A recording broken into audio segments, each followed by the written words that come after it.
Good morning to all the students of class 10. Today we are going to see the next topic of polynomial, that is finding the value of polynomial at a given point. This is type 1 question. ये ऐसा question जो होता है वो type 1 question में आ रहा है जहां आपको किसी पॉलिनोमियल का वैल्यू किसी गिवन पॉइंट पे निकालना होता है. ऐसे क्वेश्चंस आपने क्लास 8 और क्लास 9 में भी किए हैं. आपको करना क्या है, जहां x है वहां पे हमें वो गिवन पॉइंट बस रख देना है. If it was px, you are going to keep it -1. So p -1 और जहाँ जहाँ x है हम वहाँ पे -1 डाल रहे हैं. -1 का स्क्वायर 2x की जगह पे भी -1 + 3. जो भी सोल्यूशन आएगा वही उसका वैल्यू होगा. तो ये गिवन पॉलिनोमियल का वैल्यू कितना आया है, 2 आया है. किस पॉइंट पे, x = -1 पे. तो सारे ही पॉइंट पे पॉलिनोमियल्स का अलग अलग वैल्यूज़ आएगा. Next question we can see here. Find the value of polynomial this one at 2 points. कहाँ कहाँ पे, 3 और -1 पे. तो आप आराम से P3 लेंगे. तो जहाँ x था वहाँ हम क्या रख रहे हैं, 3. तो आपने जहाँ पे इक्वेशन था वहाँ 3 का स्क्वायर किया, -2 × 3 -3. When you solve this you will get 0.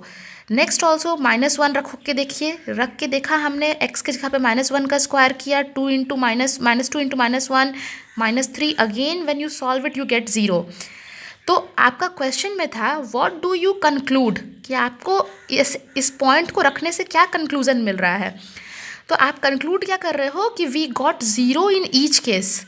तो हमें दोनों ही केस में आंसर क्या मिला है, 0 मिला है. इसका मतलब ये दो जो पॉइंट्स हैं इसको कहा जाता है ज़ीरोज़ ऑफ द पॉलिनोमियल, जहाँ पे इनका वैल्यू ये क्या कर देता है, 0, मतलब सेटिस्फाई करता है पॉलिनोमियल को. इसका मतलब ये रूट्स हैं इसके. और आगे हम लोग नेक्स्ट वीडियो में रूट्स ऑफ पॉलिनोमियल्स को अलग से पढ़ेंगे. लेकिन इस क्वेश्चन में आपको एक हिंट मिल रहा है कि अगर उस पॉइंट को रखने से पॉलिनोमियल का वैल्यू 0 आता है तो they are called the zeros of the polynomial. Next question is also very simple. Find the value of a if polynomial is this one = 12 when y = 2. y की वैल्यू दी हुई है, पॉलिनोमियल का value दिया हुआ है, a को निकालने बोल रहा है. तो आप आराम से क्या कर सकते हैं, गिवन y = 2, y के जगह में आप 2 रखेंगे. तो जहाँ जहाँ y है हमने 2 पुट कर दिया. Then when we calculate the answer, इधर में 12 था, सिंपल लीनियर इक्वेशन की तरह हमने कैलकुलेशन किया. तो a की वैल्यू कितनी आ गई है, -14. This was very simple way to calculate. This was type 1 question. Next video we will see about the roots of polynomial and the coefficient.